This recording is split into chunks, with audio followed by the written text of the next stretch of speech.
আমাদের চারপাশে এক অদৃশ্য জগৎ আছে যেখানে কোটি কোটি জীবাণু ঘুরে বেড়াচ্ছে। কিছু আমাদের জন্য ভালো, আবার কিছু বেশ ক্ষতিকর। তো এই ক্ষতিকর জীবাণুদের আমরা কন্ট্রোল করব কিভাবে? চলুন আজকে আমরা জীবাণু নিয়ন্ত্রণের ৩টি সবচেয়ে জরুরি কৌশল একদম সহজ করে জেনে নিই।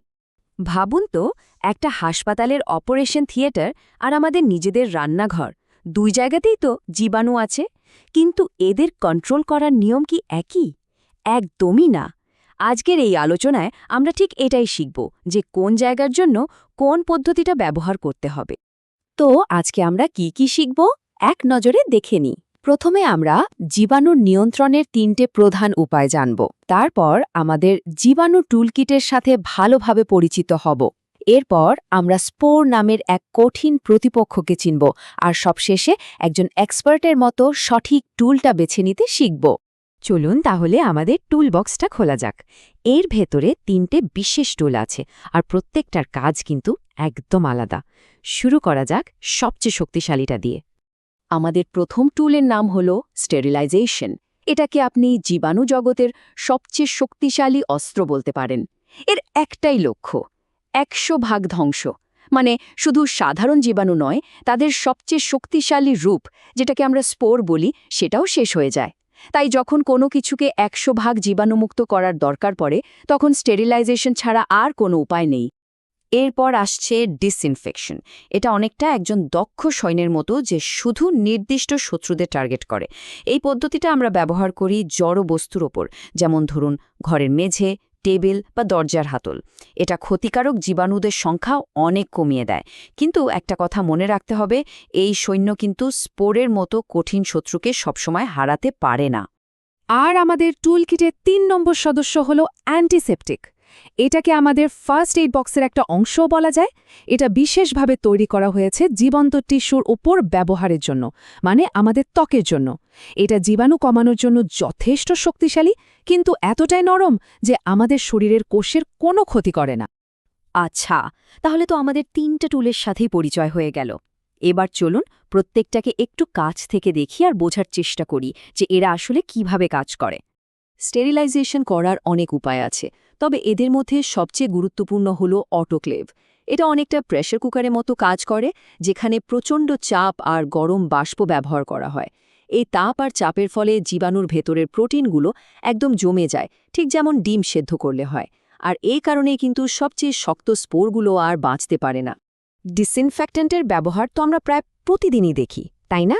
যেমন ধরুন রান্নাঘরের টেবিল মোছার জন্য যে ক্লিনার ব্যবহার করা হয়, বা হাসপাতালের মেঝে পরিষ্কার করার জন্য যা ব্যবহার হয়, এগুলো সবই ডিসইনফেক্ট্যান্ট। মূল কথাটা হলো, এটা কোনো জীবন্ত জিনিসের জন্য নয়, এটা ব্যবহার হয় জড়বস্তুর জন্য। চলুন এবার আমাদের গল্পের সুপার ভিলেনের সাথে পরিচয় করা যাক। এর নাম হলো এন্ডোস্পোর। একে হারানো কেন এত কঠিন, চলুন সেই রহস্যটা একটু ভেদ করা যাক। একটা স্পোরকে একটা দুর্গের মতো ভাবতে পারেন। এর বাইরে একটা খুব মোটা আর শক্ত দেয়াল আছে, আর ভেতরে জীবাণুটা প্রায় ঘুমন্ত অবস্থায় থাকে, খুব সামান্য শক্তি ব্যবহার করে বেঁচে থাকে। এই কারণেই এটা প্রচণ্ড তাপ, কঠিন রাসায়নিক বা রেডিয়েশনের মতো আক্রমণও সহ্য করে নিতে পারে, আর সঠিক সুযোগের জন্য অপেক্ষা করে। এই টেবিলটা কিন্তু পুরো আলোচনার সারমর্ম, খুব ভালো করে খেয়াল করুন। একদম উপরে আছে স্টেরিলাইজেশন।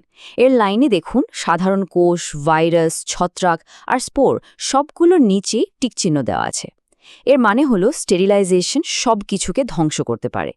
এবার নিচের দুটো লাইন দেখুন, ডিসইনফেকশন আর অ্যান্টিসেপটিক। দুটোই কিন্তু স্পোরের কলেমে এসে হেরে গেছে, ওখানে ক্রস চিহ্ন। আর এটাই হলো সবচেয়ে বড় পার্থক্য, যা আমাদের মনে রাখতে হবে। তো থিওরি তো অনেক বোঝা হলো, এবার চলুন বাস্তবের প্রয়োগটা দেখি। মানে কিভাবে আমরা সঠিক পরিস্থিতিতে সঠিক টুলটা বেছে নেব। এই বিষয়টা মনে রাখার জন্য একটা খুব সহজ নিয়ম আছে। যদি কোনো সার্জিক্যাল যন্ত্রের কথা বলা হয়, চোখ বন্ধ করে উত্তর হবে স্টেরিলাইজেশন। যদি কোনো জড়পৃষ্ঠ যেমন মেঝে বা টেবিলের কথা বলা হয়, তাহলে ডিসইনফেকশন। আর যদি ইনজেকশনের আগে ত্বকের কথা আসে, তাহলে ব্যবহার হবে অ্যান্টিসেপটিক। এই ৩টে নিয়ম মনে রাখলেই যথেষ্ট। অনেক সময় এই বিষয়গুলো নিয়ে কিছু কনফিউশন তৈরি হয়। চলুন সবচেয়ে কমন কিছু প্রশ্ন আর তার সহজ উত্তরগুলো জেনে নিই, যাতে আমাদের ধারণা একদম পরিষ্কার হয়ে যায়। স্টেরিলাইজেশন আর ডিসইনফেকশনের মধ্যে মূল পার্থক্যটা কি? দেখুন, স্টেরিলাইজেশনের লক্ষ্য হল 100% নির্মূল করা, মানে স্পরসহ সবকিছু শেষ। অন্যদিকে ডিসইনফেকশনের লক্ষ্য হল ক্ষতিকর জীবাণুর সংখ্যা কমিয়ে আনা, কিন্তু এটা প্রায় স্পোরকে মারতে পারে না।